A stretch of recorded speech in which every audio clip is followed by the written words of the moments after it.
Now, long legs, big boobs, a curvy body and a beautiful face. Well, it sounds like the dream girlfriend. Meet 60-year-old Bob Gibbons. Over the past 15 years, Bob has spent over £100,000 collecting over 200 love dolls. He officially has the biggest collection of love dolls in the world. Not only does Bob get to choose the doll's hair, eye and skin colour, he even gets to choose the size of their breasts. Loving nothing more than treating his dolls to a day out shopping and maybe even a night out doing a bit of dancing. What does his wife think of his obsession? Well, Bob and his wife Lizzie join us now with some of the family. And welcome both of you. I mean, I've sat on this sofa for a number of years now, but I have to say, never in my life have I seen a sight like this. Right. So where did this start? Well, basically, I've always been interested in dolls, and I guess... Not all this size? No.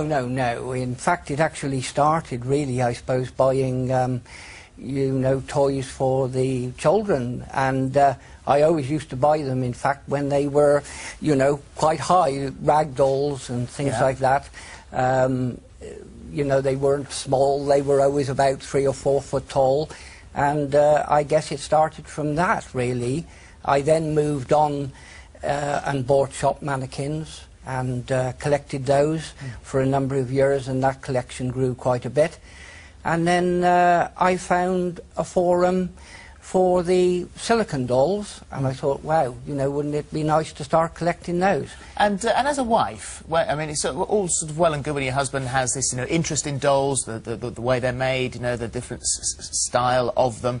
Then he joins a forum or spots a forum and moves into the world of silicone. Weren't you worried as a wife? Well, no, where's he going with this now? No, not at all. I like the dolls myself. Yeah. We take them out for days out. I help.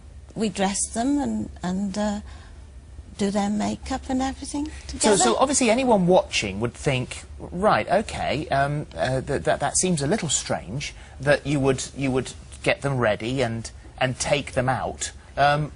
Where do you take them? Round the back mountains in Herefordshire. Yeah, up the mountains. yes. Yeah. Yeah, we take them all round Herefordshire, you know, up in the Black Mountains, different places, garden centres, things like that, What, you know. And to show them photos. the sights? No, we take photos, and then we use the photos as a storyline within my actual forum.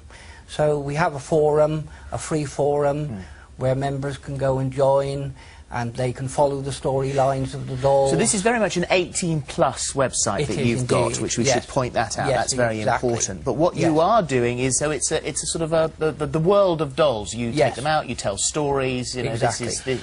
So this is something that is very much. I mean, this is you. I mean, you describe the dolls as part of your family, don't you? Yes. I mean, we have a few dolls which are regular dolls which we take out and about.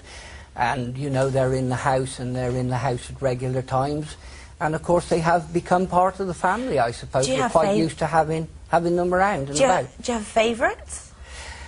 Oh, I think they're all my favourite. Are they? Yeah, I mean, you know, I suppose there are a few of them that we take out and about more than the other ones, you know. That can be for reasons because they can pose and they can physically sit better in the vehicle, in the car, and so, you know, we'll take those out more on photo shoots.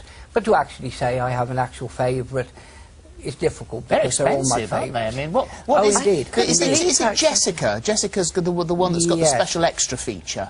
Yeah, Jessica is the most expensive doll I ever actually bought. Is Jessica here? She is. No. Oh, she's not. Busy today. She's at home at the moment, looking after the house. Yeah. But no, Jessica was a very expensive doll. By the time I brought her over from Germany, I guess we spent about £7,000. And and she's got a jiggly bottom, hasn't she? Yeah, she's got what they call the jiggly butt and jiggly breasts, and she is, you know, very, very lifelike. Yes. You know. And yeah, she's a very nice doll. So I'm going to have to ask you, because this is where every single mind, I would have thought, most minds watching would be thinking, so is this a purely platonic relationship that you have? Because as we sit and look at these dolls here, they are certainly of a kind. They sit with their legs in a specific provocative fashion. Yes, they do. And they have faces which seem designed for other things. Yes. So, what is your relationship with them? Well, they are all correct. The dolls are all correct in every possible way. And of course, yes, some people do use them for sex. I don't. I purely use them as part of my forum. I'm a collector. I use them as part of my collection. They form part of my forum and part of my storylines. And I like collecting dolls, and that's... And that's as far as it goes? That is absolutely as far as it goes for me, but not everybody. Yeah. Lizzie, do you...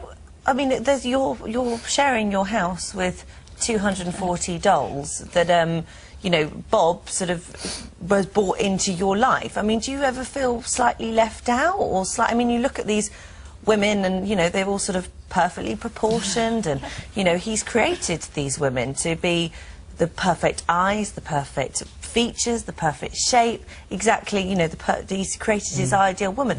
Do you ever feel a bit left out, or do you feel a bit... Don't mind.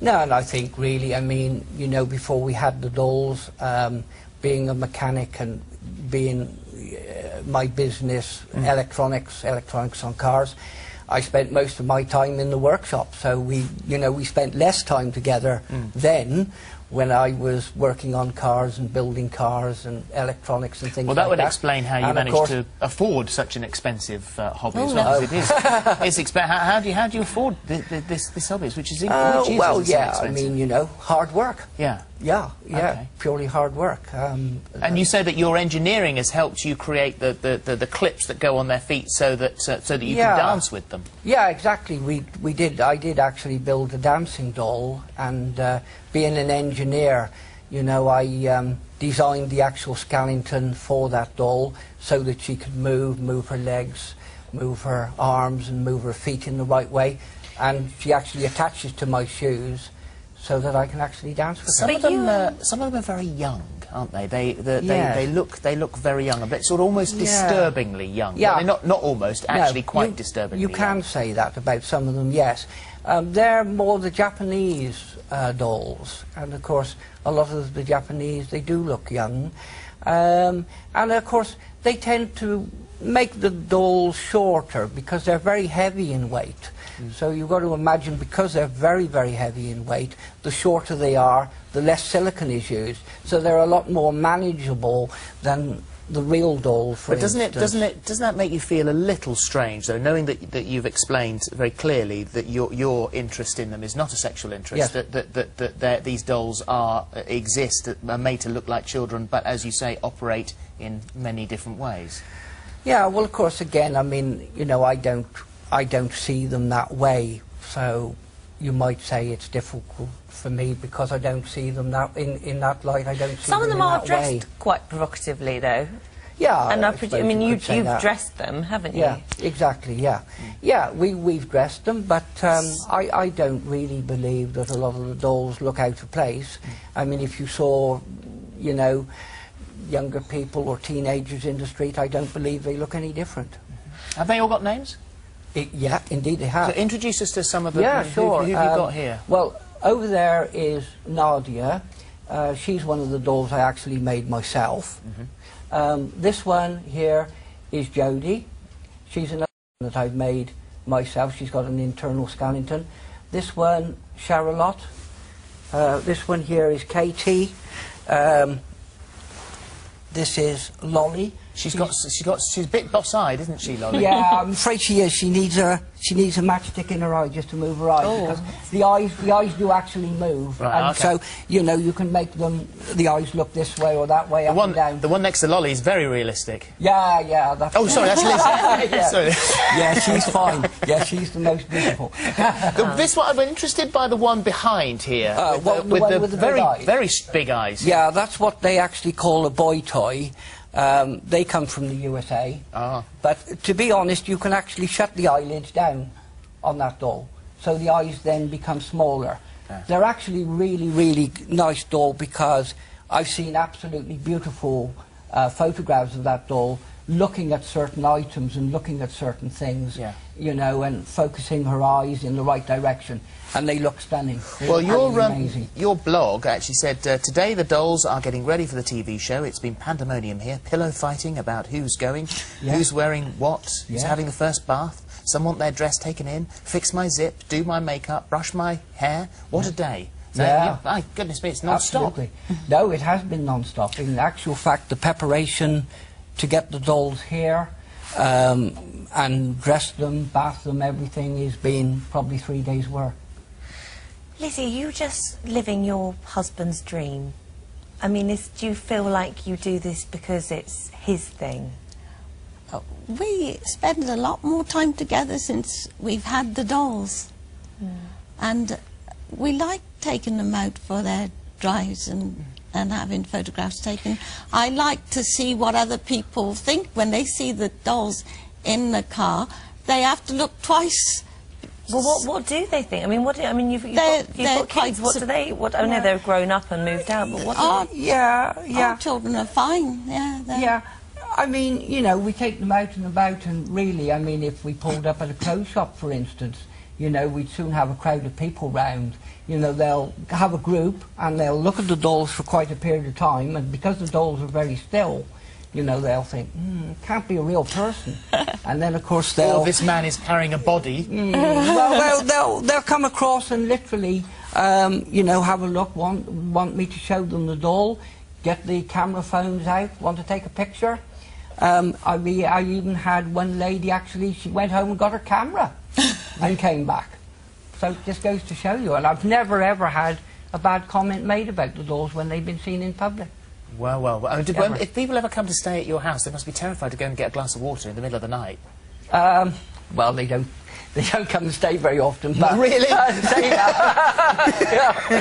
that's not because they don't want to. That's not because they don't want to. But yeah, I mean, we've had people that's actually come into the home, perhaps to do some plumbing, you know. Have you got a big house? No, it's only actually very small. So, I mean, you actually have got a bungalow, haven't you? Yeah, we've only got a bungalow, yeah. But it is a workshop premises as well.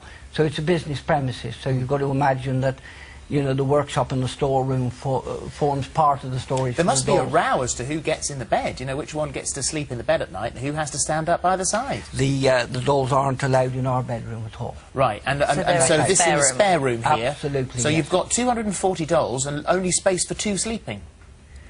Yeah, well, you've got to imagine some of the dolls that we've got are actually of the inflatable version type. So, of course, they're in boxes, so they're very small. Yeah, easy to store. Yeah. These are the dolls, 40 silicone dolls. Yeah. They're the ones that really take the hard work to store the dolls. Well, it's been fascinating, Bob. Thank you. Yeah. Thank you both very much indeed. You're welcome. And good luck on the coach on the way. Yeah, thank you very much. On the way back, not at all. Okay. The hotel you stayed in last night was absolutely fascinated by the whole affair. Yes. Well, there you go. Thank you. Thank you, Lizzie. Thank you. And thank you, ladies. There we are. Right, still to come. Emma does Alicia Gallagher. Denise takes your calls, plus the grand reveal of our garden makeover. We'll be back soon.